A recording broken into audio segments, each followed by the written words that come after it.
ಶುಭೋದಯದ ಬೆಳಕಿನ ಸಂಕೇತವಾಗಿ ಮಧುರ ಗಾನದಲ್ಲಿ ಮೈ ಮರೆತು ಹಾಡುವ ಕೋಗಿಲೆಯಂತೆ ಕಣ್ಗಳಿಸುವ ಕಣ್ಣಿನ ಸವಿತಾ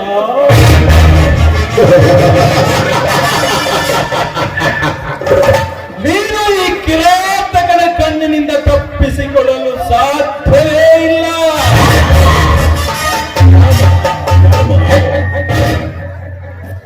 ಸಾಧನೆಗಾಗಿ ಹಾದಿಯಲ್ಲಿ ಕಾದು ಕೂತಿದೆ ತುಂಬಿದ ಸಂತ.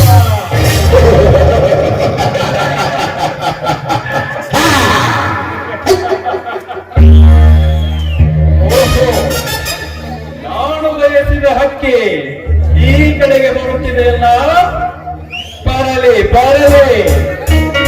ಮಳೆಯಲ್ಲಿ ನಿಂತು ವಿಚಾರಿಸಿದರಾಯಿತು ಆ ಮಧುರ ಕಂಠದ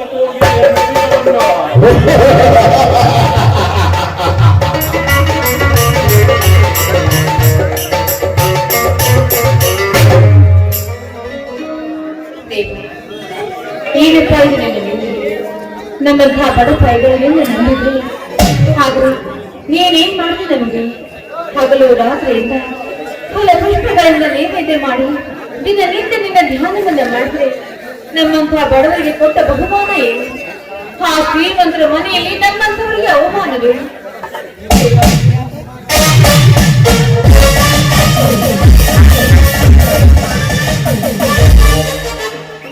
ಓಹೋ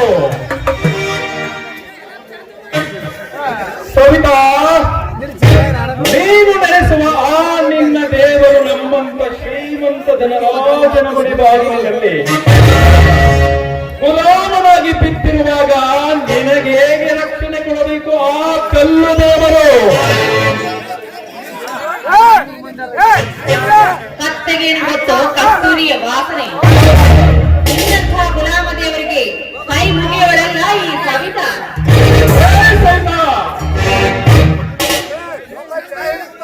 ಸುದ್ದಿ ಬಳಸಿ ಮಾತನಾಡುವ ಅಭ್ಯಾಸವಂತೂ ನನಗೆ ಇಲ್ಲವೇ ಇಲ್ಲ.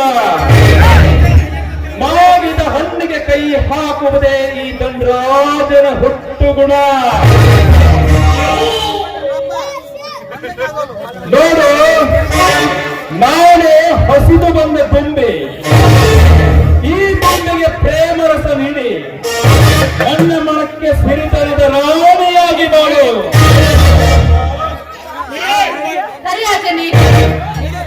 ಏನು ಪಾಪಿ, ಕೇವಲ ಹಣದಾಸೆಗಾಗಿ ನಿನ್ನಂತಹ ಭಂಡರಿಗೆ ಹಾಕೋ ಹೆಣ್ಣೆಲ್ಲ ಈ ಬಡ ಶಿವಪ್ಪನ ಮಗಳು.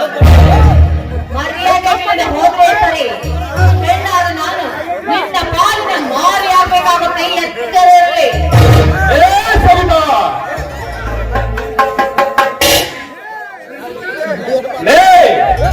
ಎಚ್ಚರ ಹೇಳುವ ತುಚ್ಚ ಹೆಣ್ಣೆ,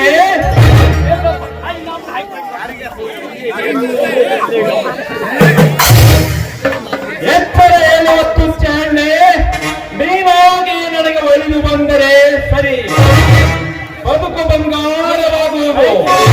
ಇಲ್ಲವಾದರೆ ನಿನ್ನ ಶೀಲ ಹೊರನ ಕಟ್ಟಿಟ್ಟ ಬುತ್ತಿ. ದಯವಿಟ್ಟು ಬೇಡ, ನಿಮ್ ಕೈ ಮುಗಿದರೆ ನೋಡಿ, ನಾನೊಬ್ಬಳು ನಿಮ್ಮ ತಂಗಿ ಇದ್ದ ಹಾಗೆ, ದೇವರಿಗೆ ಅಣ್ಣ ಇದ್ದ ಹಾಗೆ. ದಯವಿಟ್ಟು ನನ್ನ ಮಾನ ಉಳಿಸಿ ಈ ತಂಗಿಯನ್ನ ಬಿಟ್ಬೇಡಿ ಶ್ರೀಮಂತರೆ.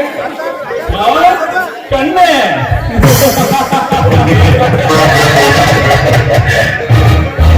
ಸವಿತಾ, ಇಡೀ ಜಗತ್ತೇ ನಿಂತಿರುವುದು ಕಣ್ಣೆ ಎಂಬ ಈ ಭೂಮಿಯ ಮೇಲೆ. ನೋಡು, ನಾನು ಹಸಿದು ಬಂದ ದುಂಬೆ. ಏನಿನ ಸುಂದರವಾದ ದೇಹವನ್ನು ನನಗೆ ಒಪ್ಪಿಸಿದರೆ ಸರಿ, ಇಲ್ಲವಾದರೆ ನಿನ್ನ ಪಾಲಿಗೆ ಯಮನಾಗಿ ಬರ್ತೇನೆ. ಅಯ್ಯೋ ದೇವ್ರೆ, ಇದೆಂಥ ಕಲಿಯುಗ. ತಂಗಿ ಅಂತ ಬಾಳ ಬಿಟ್ಟು ಹೇಳಿದ್ರೆ ಸಹ ಒಂದು ಹೆಣ್ಣು ನಾ ತಂಗಿಯನ್ನ ದೃಷ್ಟಿಯಿಂದ ನೋಡ್ತೇನೆ, ಅದನ್ನ ಮರೆತು ಮತ್ತೆ ಕಾಮದ ದೃಷ್ಟಿಯಿಂದ ನೋಡು. ಇಂಥ ಪಾಪಿಗಳು ಈ ಭೂಮಿ ಇನ್ನೂ ಇದ್ದಾರೆ. ಶಿವ ಶಿವ ಶಿವ ಶಿವ. ಪಾಪಿ, ಹೆಣ್ಣು ಅಂದ್ರೆ ಎಷ್ಟು ಕೇವಲವಾಗಿ ಮಾತಾಡ್ತೀಯಲ್ಲೋ.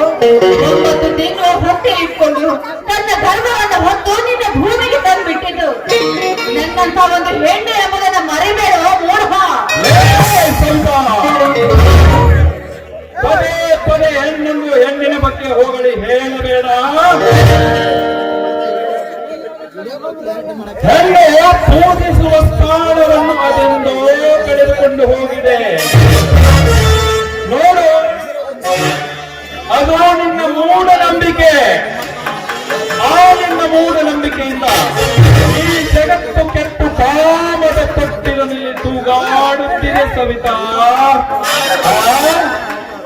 ಎಷ್ಟು ಜನ ತೋರಿಸಲಿ ನನಗೆ ಕಾಮಣಿಯರ ಚೆಲ್ಲಾಟವನ್ನು. ಹೆಜ್ಜೆ ಹೆಜ್ಜೆಗೂ ತುಂಬಿದೆ ಕಾಮದ ಬಿಂದಿಗೆ. ಅಣ್ಣನ ಹೆಂಡತಿ ತಮ್ಮನ ಜೊತೆ, ತಮ್ಮನ ಹೆಂಡತಿ ಅಣ್ಣನ ಜೊತೆ. ಇದೊಂದು ಸಮಾಜಾನ ಅಷ್ಟೇ ಅಲ್ಲ, ಹೆತ್ತ ಮಕ್ಕಳ ಮೇಲೆ ಕಣ್ಣು ಹಾಕುವ ತಂದೆಗಳಷ್ಟಿಲ್ಲ ಈ ನಿನ್ನ ಹಾಳು ಸಮಾಜದಲ್ಲಿ.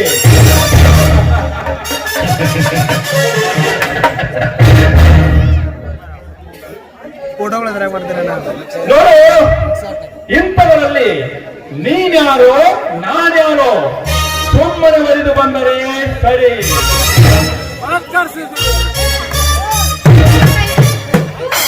ಕರುಣೆ ಘಟಕ ಮನುಷ್ಯನ ನೀನು.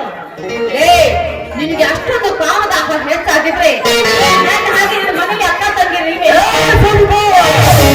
ಅಲ್ಲಿ ಹೋಗಿ ತೋರಿಸಿದ್ರೆ ಕಾಮದಾಹವನ್ನ. ನನ್ನ ಅಕ್ಕ ತಂಗಿಯರ ಬಗ್ಗೆ ಮಾತನಾಡಿದರೆ ಸಿಕ್ಕಂತೆ ಶೀಲ ಹರಣವಾಗಿ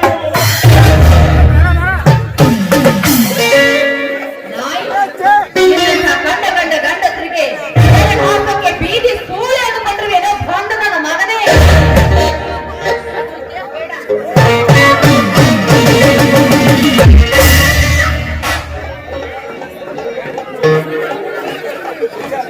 ಸವಿತಾ, ನೀನು ಕೊಟ್ಟೆ ಬಹುಮಾನ ಬಲವಾದ ಏಟು.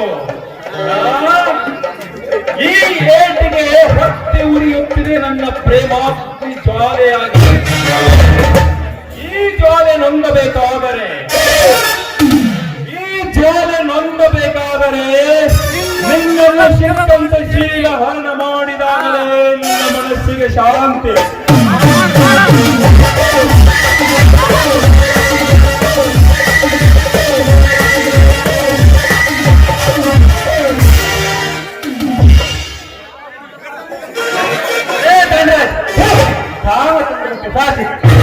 ಕಾಂಗ್ರೆಸ್ ಕುಲಕ್ಕೆ ಅವಮಾನ ಮಾಡಿದ ಶಾಂತ ನನ್ನ ಮಗನು ಏನು ಯಾವ್ಯಾವ ಸಮಯ ಈ ವಯಸ್ಸಿನ ಹೆಣ್ಣಿನಲ್ಲಿ ಬಲಾತ್ಕಾರ ಮಾಡೋದು ನಾಚಿಕೆ ಆಗೋದಿಲ್ವೇ ನಿನ್ನ ಜನ? ನೀನು ನಮ್ಮ ಫ್ಯಾಕ್ಟರಿ ಮ್ಯಾನೇಜರ್ ಅಂದ್ರು ನಿನ್ನನ್ನು ಸುಮ್ಮನೆ ಬಿಟ್ಟಿದ್ದೇನೆ. ನಿನ್ನಂತವನು ನಮ್ಮ ಮ್ಯಾನೇಜರ್ ಅಂದ್ರೆ ನಮಗೆ ಅವಮಾನ. ನಿನ್ನ ಕೆಲಸದಿಂದ ತೆಗೆದು ಹಾಕಿದ್ದೇನೆ.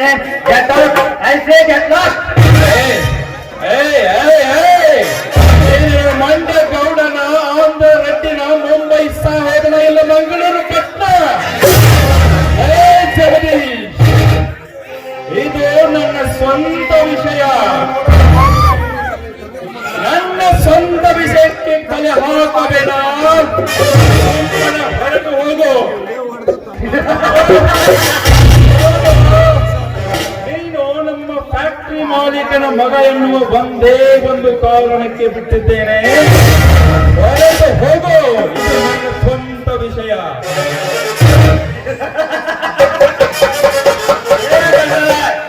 ನಿನ್ನಂತ ಪುಂಡ ಪುಡಾರಿಗಳು ದಿನ ನನ್ನ ಅರಮನೆ ಮುಂದೆ ಕಸ ಹೊಡೆಯುತ್ತಿರುವಾಗ ನೀನ್ಯಾವಳು ನಿನ್ನ ಜೀವದ ಮೇಲೆ ಆಸೆ ಇದ್ರೆ ಮೊದಲು ಇಲ್ಲಿಂದ ಕಾಲಗಳು. ಜಗದೀಶ, ನೀನು ಈಗ ತಾನೇ ಊರಿಗೆ ಬಂದ ಕುರಿ. ಸುಮ್ಮನೆ ನನ್ನನ್ನು ಎದುರು ಹಾಕಿಕೊಂಡು ಸಾಯಬೇಡ. ಹೊರಟು ಹೋಗು. ಒಂದಿಲ್ಲ ಒಂದು ದಿನ ನಿನ್ನ ಪ್ರಾಣ ನನ್ನ ಕೈಯಿಂದಲೇ. ನೋಡು ಸವಿತಾ, ನೀನು ಬಚ್ಚಿಟ್ಟ ಈ ನಿನ್ನ ಶೀಲದ ಮಡಿಕೆಗೆ ಕಳಂಕ ತಂದು ನಿನ್ನ ಗರ್ಭದ ಮಡಿಗೆ ಪೂಜಾರಿ ನಾನಾವಾಗಲೇ ನನ್ನ ಮನಸ್ಸಿಗೆ ಶಾಂತಿ.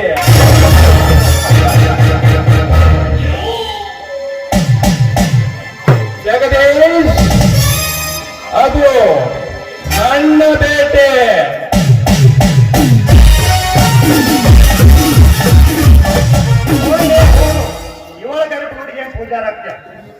ಗೈ ಮಠ ಕುಲ್ಲ ಇದೆ, ಅಲ್ಲಿ ಪೂಜಾರಿ ಆಗೋದು. ಶ್ರೀಮಂತರೇ, ಸಮಯಕ್ಕೆ ಸರಿಯಾಗಿ ಬಂದು ದೇವರ ಹಾಗೆ ನನ್ನ ಮಾನ ಕಾಪಾಡಿದ್ರಿ. ನೀವು ಮಾಡಿದ ಈ ಉಪಕಾರವನ್ನ ನಾನು ಆ ಜನ್ಮದಲ್ಲೂ ಮರೆಯೋದಿಲ್ಲ. ನೋಡ್ ಸವಿತಾ, ಯಾರೇ ಕಷ್ಟ ಕಾಲದಲ್ಲಿದ್ದರು ರಕ್ಷಣೆ ಮಾಡೋದು ನನ್ನ ಹೊಣೆ. ಆದ್ರೆ ನೀವು ಒಂಟಿಯಾಗಿ ಇಂಥ ಕಾಮಕ ಜನರ ತಿರುವಲ್ಲಿ ಬರೋದು ತಪ್ಪಲ್ಲವೇ? ಏನ್ ಮಾಡೋದು ಶ್ರೀಮಂತರೇ, ನಮ್ಮಂಥ ಬಡವರಿಗೆ ನೀರೇನು ಬೇಕಲ್ಲ, ಅದಕ್ಕಾಗಿ ನಾವು ಈ ದಾರಿಗೆ ಬರಲೇಬೇಕಾಗುತ್ತೆ. ಅದು ಹೇಗೆ ಮಾಡ್ತೀವಿ? ಇಂತಹ ಪಾಪಗಳು ಏನಾದ್ರು ಬಂದ್ರೆ ದೇವರ ಹಾಗೆ ಒಂದು ಕಾಪಾಡೋಕೆ ನಿಮ್ಮಂಥವ್ರು ಇದ್ದೇ ಇರ್ತೀರಲ್ಲ.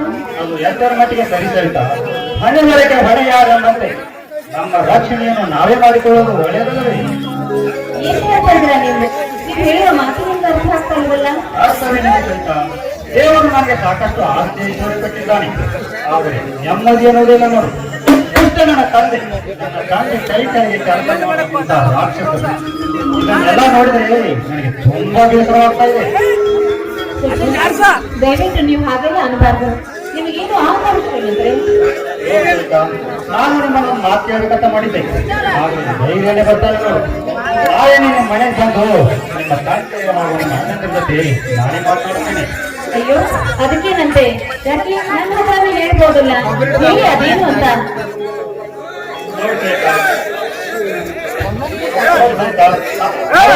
ನನ್ನ ಮನೆಗೆ ನೋಡೋದು ಬೆಳಗಿನ ಭಾಗ್ಯ ಜ್ಯೋತಿ ಬೆಳಗಬೇಕಾಗಿದೆ. ಅದು ಆ ಬಡ ಶಿವಪ್ಪನ ಮನೆಯಾಗಿದೆ. ನೀವು ಹೇಳೋದ್ರ ಮೇಲೆ ನನ್ಗೆ ಅರ್ಥ ಆಗ್ತಾ ಇದೆ, ನೀವೇನು ಹೇಳಕ್ ಹೊರಟಿದ್ದೀರಾ ಅಂತ. ಹಾಗಾದ್ರೆ ನೀವು ಮನೆಗೆ ಬರ್ತೀರಲ್ಲ, ಅಲ್ಲಿ ನಮ್ಮ ನಮ್ಮ ಅಕ್ಕ ಇರ್ತಾರೆ. ಈ ವಿಷಯನ ಬಂದು ಅಲ್ಲೇ ಮಾತಾಡಿ, ಯಾಕಂದ್ರೆ ನನಗೆ ನಾಚಿಕೆ ಆಗ್ತಿದೆ. ನಾನು ಬರ್ತೀನಿ.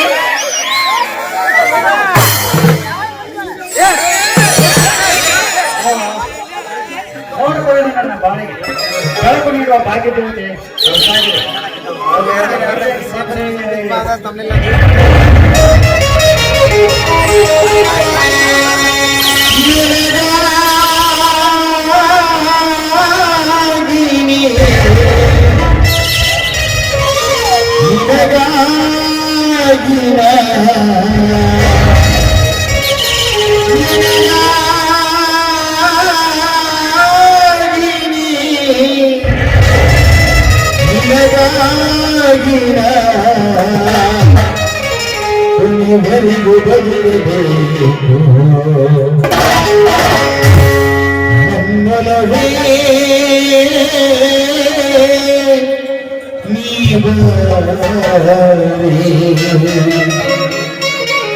ನನ್ನ ಚಂದ್ರೇ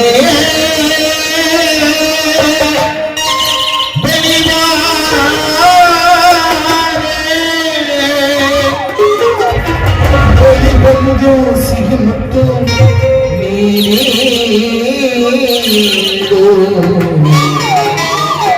ಸಿಹಿ ಮುತ್ತಿನ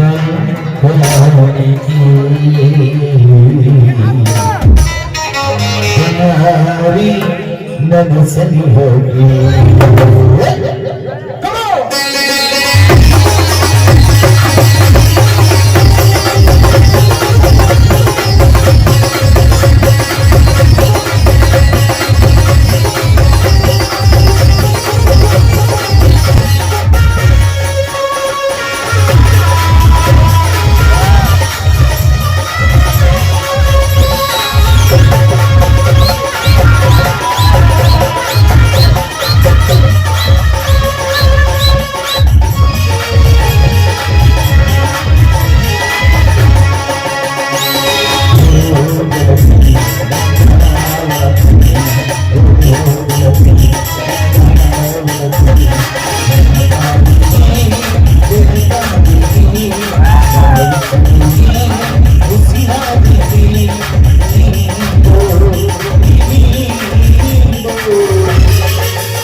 ಏನ್ರಿ?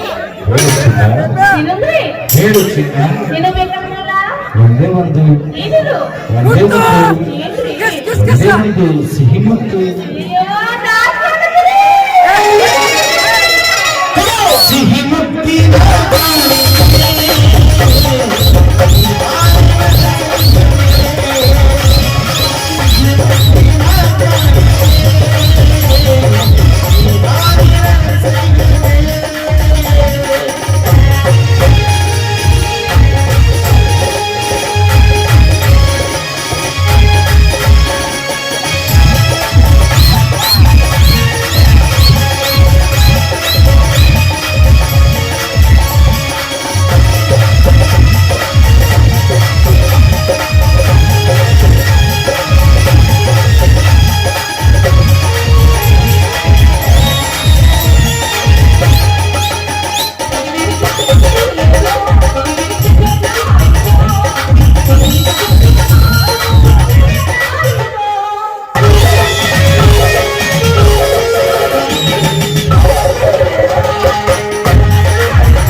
ಸಿಹಿ ಮುತ್ತಿನ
ಹೇಳು ಚಿನ್ನ ಏನಂದ್ರೆ? ಹೇಳು ಚಿನ್ನ ಏನು ಬೇಕನ್ನಲ್ಲ? ಒಂದೇ ಒಂದು ಏನದು? ಒಂದೇ ಒಂದು ಏನದು? ಒಂದೇ ಒಂದು ಸಿಹಿ ಮುತ್ತು